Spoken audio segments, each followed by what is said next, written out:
Dahil nga po mga idol sa impressive win ng Golden State Warriors last game laban sa Chicago Bulls, marami nga po mga fans ang nabuhayan muli ng pag-asa na makakapag-compete pa sila ng maayos ngayong season. Nakahanap na rin naman sila ng isang legit na stretch 5 matapos mag-improve ang laro ng kanilang rookie center na si Quentin Post. Maging si Stephen Curry, tuwang-tuwa na rin naman dito dahil sa wakas, mayroon na silang bagong sentro na makakatulong sa scoring. Bukod sa shooting, maayos rin naman ang depensa nito na bagay na solusyon na problema ng Golden State. Ngunit ayon sa naging pahayag ni Kendrick Perkins, hindi pa rin naman siya kumbinsido sa lineup ng Warriors dahil isa pa rin itong average team.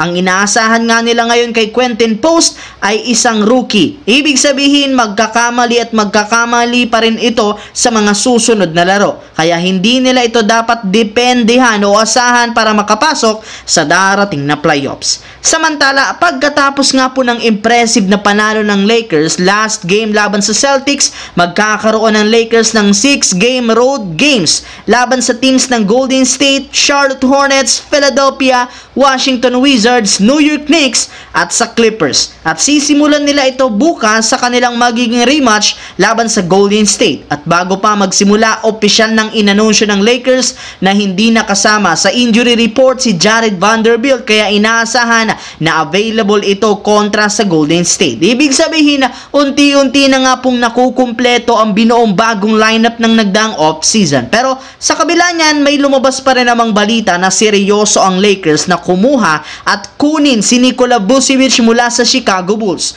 Kinausap na rin naman nila ito, ngunit sadyang mayroon rin naman silang hindi pagkakasunduan. Kaya suggestion ng mga analyst, posible nga pong gumawa ang Lakers ng isang 3-team trade scenario para makuha si Vucevic ng mas madali. Sa madaling salita, kailangan ng Lakers na maghanap ng isang trade partner na tutulong sa kanilang makipagnegosasyon sa Chicago Bulls. Sa kabilang banda, sa unang pagkakataon simula ng magkampiyon ng Boston last year, makakaharap na ngang muli nila bukas ng umaga ang first runner-up na Dallas Mavericks.